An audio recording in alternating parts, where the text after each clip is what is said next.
श्री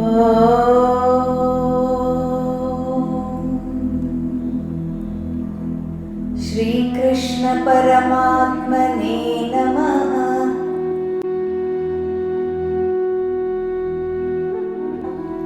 श्री भगवानुवाच। श्रीमद् भगवद गीता पढ़ने जा रहे हैं।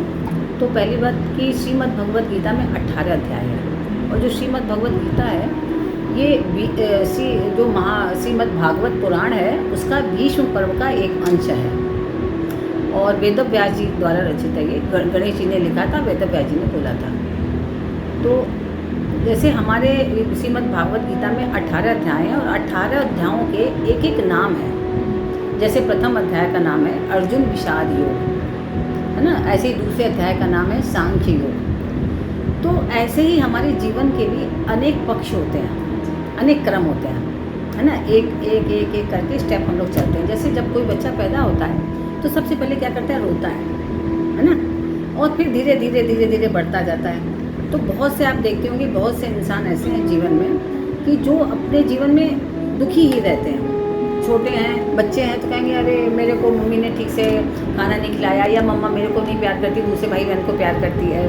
थोड़े बड़े होंगे तो स्कूल में सेटिस्फाइड नहीं होंगे कि मेरी को मैम अच्छे ढंग से नहीं कर रही है ना, या अच्छे फ्रेंड्स नहीं मिल रहे हैं, वो मेरे को अच्छा व्यवहार नहीं कर रहे हैं। थोड़े और बड़े होंगे तो फ्रेंड्स अच्छी नहीं मिली। जैसे जैसे रिक्वायरमेंट होती है तो उसमें थोड़ा सा निराश होने की या दुखी रहने की प्रवृत्ति होती है कुछ लोगों की। अगर जॉब कर रहे हैं तो जॉब में कहेंगे मेरा बॉस सही नहीं है, या मेरी मैम सही नहीं है, मेरे संग अच्छा व्यवहार नहीं करती है। घर गृहस्थी में है तो हमारे ससुराल वाले नहीं अच्छे हैं, या मेरे हस्बैंड से अच्छी नहीं बन रही है, मेरी वाइफ अच्छी नहीं, कोई भी मतलब कहीं ना कहीं आप जब बैठोगे देखोगे या बच्चे हमारी नहीं सुनते हैं, नहीं मानते हैं, तो ऐसी शिकायत लेके बैठे रहते हैं। तो ये क्या हो गया कि मतलब जीवन आपका प्रथम अध्याय में ही समाप्त हो रहा है। शुरू हुआ प्रथम अध्याय से, विषाद से, दुख से, और आगे भी बढ़ता जा रहा है। तो विषाद में आप आगे बढ़ ही नहीं पा रहे हैं, जो कि श्रीमद् भगवद गीता का प्रथम अध्याय है, प्रथम स्टेप है, फर्स्ट स्टेप। और हम फर्स्ट स्टेप में ही पैदा हुए, फर्स्ट स्टेप में ही चले जाएंगे। अगर हमने गीता नहीं पढ़ी, नहीं समझी कि जीवन कैसे जिया जाए, तो वास्तव में जो हम लोग गीता पढ़ रहे हैं तो इसमें हम जीवन अपना कैसे और अच्छे ढंग से जी सकें, है ना, ये बताया गया है। इसमें जो है शिष्य है अर्जुन और गुरु हैं कृष्ण भगवान। कृष्ण भगवान जो है ये बताते हैं कि कैसे कैसे हम अच्छे ढंग से जिए। जो अर्जुन है वो उन्होंने जब अपनी कर्म भूमि में खड़े हुए तो उन्होंने खुद स्वतः चूज़ किया कि मैं युद्ध करूंगा, है ना। खुद अर्जुन कृष्ण भगवान के पास गए कि मैं युद्ध करना चाहता हूँ, तो मेरी सहायता करी। तो उन्होंने कहा ठीक है भी, अब 18 क्षौणी सेना है हमारे पास, एक हम हैं। तो 18 क्षौणी सेना दुर्योधन ने ले ली, और कृष्ण भगवान स्वयं अर्जुन के पास आ गए, उसने वो चूज़ किया। लेकिन जब वहाँ पहुँचा तो पहुँचने के बाद जब उसने भगवान श्री कृष्ण से कहा कि आप मुझे माधव मध्य में ले चलिए युद्ध के, मैं देखूं यहाँ क्या हो रहा है, कौन कौन है जिससे मुझे दो हाथ करना है, एकदम जोश से भरकर ऐसा कहा। लेकिन जब वहाँ पहुँचा तो भगवान कृष्ण का देखो ये कुरुवंशी हैं। कुरुवंशी मतलब पांडव भी और कौरव भी, दोनों ही कुरुवंशी हैं। तो जब भगवान कृष्ण की ये बात सुनी अर्जुन ने तो एकदम हतप्रभ रह गया, बोलने लगा कि अरे ये भीष्म पितामह तो मेरे दादाजी परदादाजी हैं, और ये मेरे द्रोणाचार्य मेरे गुरु हैं, कृपाचार्य मेरे गुरु हैं, कुल गुरु हैं, ऐसे ही दुर्योधन मेरे भाई हैं। तो ऐसे समय मैं युद्ध कैसे करूं, मैं इनको कैसे मारूं? इससे तो धर्म की हानि होगी, इससे कुल की हानि होगी। तो आप देखिए जब श्रीमद् भगवद गीता प्रारंभ होती है तो धृतराष्ट्र स्वयं पूछ रहे हैं कि मामका पांडवाश्चैव किम कुर्वत संजय, कि मेरे और पांडु के पुत्र दोनों क्या कर रहे हैं। जबकि जो धृतराष्ट्र है वो कितना स्वार्थ से परिपूर्ण है, वो कह रहा है मेरे और पांडु के, मतलब जबकि पांडव उनको भी अपने पिता समान ही मानते हैं, लेकिन उनके में कितना स्वार्थ है, वो कह रहे मेरे और पांडु के। और उधर अर्जुन है, अर्जुन क्या कह रहा है कि नहीं ये मेरे सब है, ये सब मेरे हैं, तो इनसे मैं युद्ध कैसे कर सकता हूँ, ये सब चले जाएंगे तो फिर मैं राज्य का सुख लेके क्या करूँगा, इनके बिना मैं राज्य सुख से क्या वंचित रहना मैं पसंद करूँगा। मैं ऐसा राज्य सुख नहीं चाहता हूँ कि जो इनके बिना हो।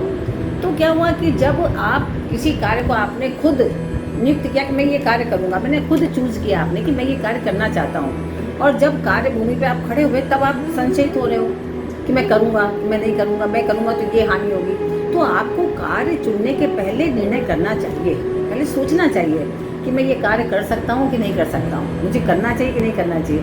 अभी आपने घर गृहस्थी संभाली और संभालने के बाद फिर मैं तो नहीं संभाल पाऊँगी, ये तो इतनी बड़ी गृहस्थी, बड़े लोगों को खाना भी बनाना पड़ेगा, अगर मेड नहीं आएगी तो मेरे को बर्तन भी मांजना पड़ेगा, सफाई नहीं मैं तो कुछ नहीं कर सकती।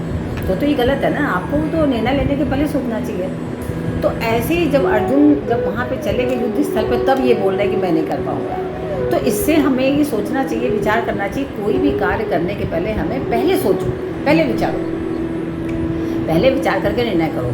तो जो अर्जुन के इतने अनेकों संशय हैं कि धर्म की हानि हो जाएगी, अगर स्त्रियां विधवा हो जाएंगी तो उनका जो है धर्म नष्ट हो जाएगा, फिर वो पता नहीं किसी पुरुष से और संपर्क करेंगी, तो संतानें भी जो पैदा होंगी वो अच्छी संतानें नहीं पैदा होंगी, किसी और पुरुष किसी और जात से पैदा होंगी, तो ये भी अच्छा नहीं होगा। हमारे जो पितृ हैं वो भी नहीं तरेंगे, क्योंकि कौन श्राद्ध करेगा।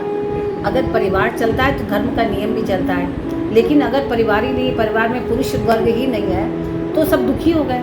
तो जब दुखी हो गए तो जो कुल परंपराएं होती हैं परिवार में वो नष्ट हो जाएगी। तो फिर भगवान श्री कृष्ण जो है आगे उनको फिर बताते हैं, समझाते हैं कि क्या तुम सोच रहे हो कि ये जो शरीर है, ये शरीर तो नष्ट होने वाला है, लेकिन इसके अंदर जो शरीरी है, शरीरी अर्थात आत्मा, तो जो हमारी आत्मा है वो अविनाशी है, वो नाशवान नहीं है, वो हमेशा सदा सर्वदा विद्यमान रहेगी, वो कभी नष्ट ही नहीं होगी। तो जो नष्ट ही नहीं होगी, अशोच्यानन वशोचस्त्वम, कि जो चीज़ सोचने योग्य नहीं है, सोचने योग्य क्या नहीं है, कि जो समाप्ति नहीं होगा, जो अविनाशी है, तो उसके बारे में तुम क्यों सोच रहे हो? क्योंकि आत्मा तो कभी नष्ट ही नहीं होगी ना। नैनन छिन्दन्ति शस्त्राणि और नैनन दहति पावकः, कि मतलब वो शस्त्रों से भी नहीं मारी जा सकती आत्मा, अग्नि से भी नहीं जलाई जा सकती, पानी से भी नहीं बहाई जा सकती, हवा भी नहीं उड़ा सकती। तो ऐसी आत्मा को जो अविनाशी, उसके लिए तुम क्यों दुखी हो रहे हो? और जो नाशवान है, शरीर नाशवान है, तो ऐसा तो नहीं है कि तुम मारोगे तभी शरीर खत्म होगा, तुम नहीं मारोगे तो भी